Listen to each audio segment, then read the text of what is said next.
Good afternoon, Miss Rich. Good afternoon, Kat. Thank you for sitting down with me today. Thank you for inviting me. And could you tell us a little bit about yourself and your personal experience with your ALS campaign? Well, I've been involved with ALS for a long time. Let's think. My dad was diagnosed with ALS, I believe it was 2003. So at that time, my family got very involved with the ALS Association in Rhode Island, and we did the walks and we attended the Evening of Hope. But after my father passed away, I was kind of sad. I was very sad, obviously, and I kind of stopped going to the ALS things because it made me too sad. But then after a while, I wanted to do something.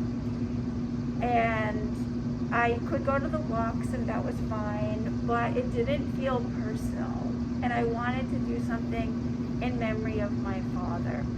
So I love to knit, and one day over a February vacation in 2019, I was knitting a hat and my husband said to me, "What are you going to do with all these hats?" Because I probably had quite a few. And I thought, well, you know what, maybe I'll sell them and I'll donate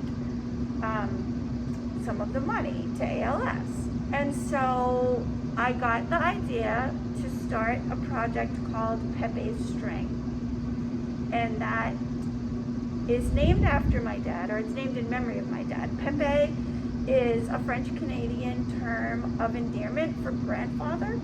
And I called my grandfather Pepe, and my children called my dad Pepe. And Pepe's String is the name of it, and the string obviously refers to knitting and yarn, but it also refers to the way that everyone in the world is connected. That's really the meaning behind the name.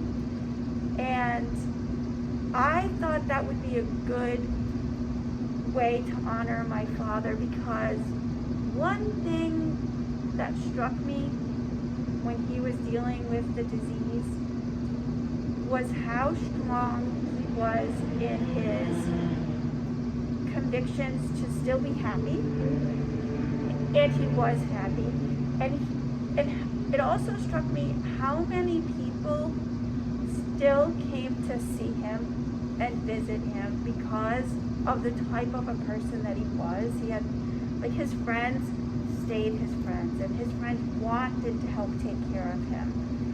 And then after, when he passed away, and we had his wake and his funeral, and even after that, I would get cards and letters from people that I didn't even know, telling me what an impact my father had made on them in some way in their relationship with him, whether it was something through work or a friendship or just anything. And it struck me right then how many people that we interact with and make a difference to in a small way, in a big way, over the course of our lifetime. And sometimes we don't even know that we made that difference, but we did. And that's what Pepe's String is all about.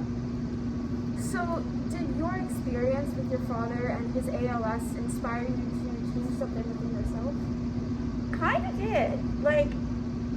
I've always been a positive person, but I never really thought about it like that until I recognized it in my father. And at the time that my dad was very sick, my children were young, but and I have a big family. I'm the oldest of 6, so right now there's 14 grandchildren. My father only got to know 8 of them in his lifetime, and a lot of them were little when he was sick. But they were like, he was so happy, even though he couldn't move and he was in his wheelchair. the kids would always be all over him, and he was good-natured about it, and the kids would hang out in the bed with Pepe and watch some Western show of John Wayne, because that's what he liked to do. You know, like, it just struck me how he was still able to keep those relationships with a little child and being so not well himself. And it just struck me that, like, that is how I want to model my life. I want to be that kind of person that people want to be around and feel a sense of, like, I don't know, connection. So, I guess in reference to connection as well, which refers back to your campaign and everything you've done, what have you accomplished through this? Well, with my Pepe String project, like I said, I started it in 2019, and it started off small. It was just kind of word of mouth. I started in Instagram, and, you know, because you make connections that way. Yes. So, like, the first year I probably donated about $200 or $300 to ALS, and obviously I don't donate all the money because I make quite a few hats, so I need to buy supplies and things like that. So I thought a good amount would be 20%. So the first year I donated a few $100s, and then I got the idea to do some craft shows, and so I did a few craft shows, and I think, and just word of mouth, people wanted to buy the hats. I think the next year I donated $1,000 to ALS, and then this past year with COVID, I thought, oh gosh, how am I going to sell my hats? So I started a website. The website's nice because it lets people see it, and I have a little blog that I try to keep up, and it tells what Pepe String's all about. So I feel like if people go to the website or my Facebook page or my Instagram, they can see what the project is. Because yes, it's about making and buying a nice hat and donating some of the money, but it's also about awareness. Like this year, I got the idea to have a porch sale at my house, and so I promoted that on Facebook and Instagram, and I had one in October, and I had one in December, and I was able to donate another $1,500 to ALS. So I feel like people like it. Like, they like the sentiment. I think people like to help, and they don't always know how. And the ALS Association needs money. Promote it to get people aware of it. They need money to have resources for the patients.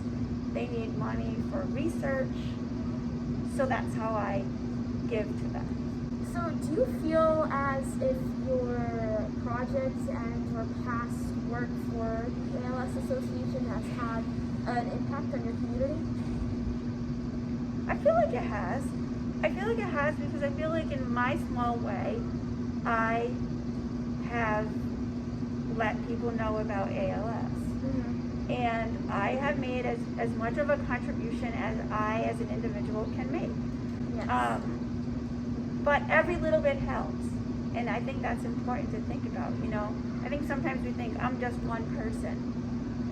What can I do? Yes. But you can do something. I don't know how to do research. I'll never come up with a cure. But in a small way, I feel like I'm honoring my father, and I'm giving back to an organization that gave so much to my father and my family when my father was alive. So, the reason I decided to do this project, actually, for my past project, is because my uncle, actually, he passed away from ALS as well. So, I guess in reference to both of our experiences with that, I would like to ask you, would you agree with me that not a lot of people know what ALS is? I would agree with that.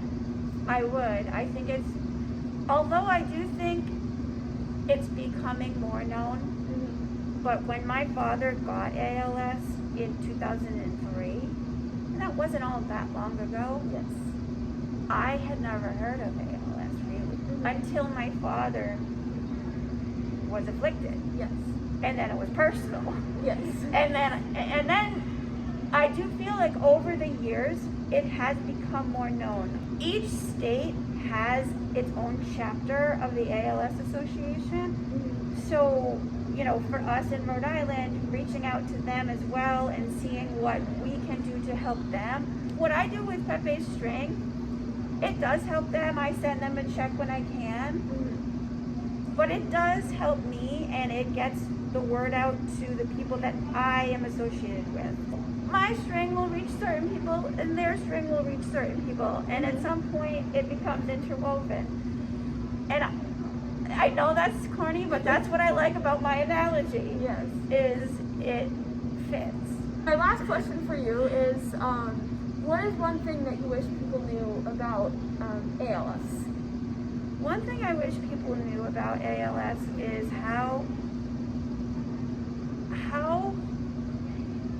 horrible of a disease it is, because we can look at somebody in a wheelchair and we can feel bad for them, but anybody who's sick in any way, we can feel bad for them.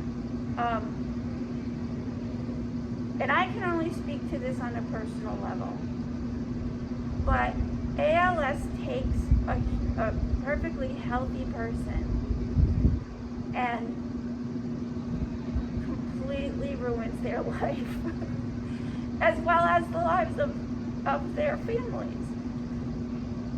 And the thing about ALS is it robs you of your body, but not of your mind.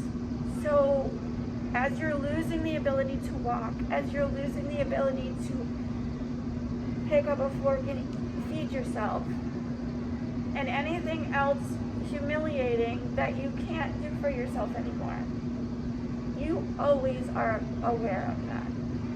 And I think that is probably the worst part of the disease. See that person suffering. But to turn it a little bit more positive so that we can end on a little bit more positive note, I think what you're doing and what I'm doing and what people do like this, for me, it's therapeutic. It helps me.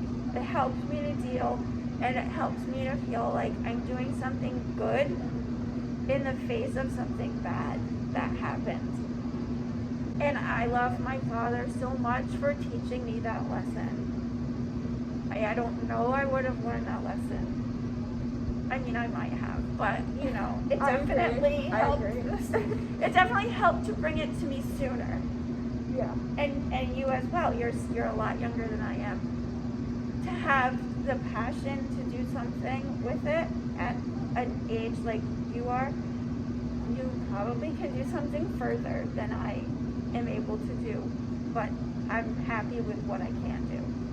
And I think that's how we should end it. Every little bit helps. Yes.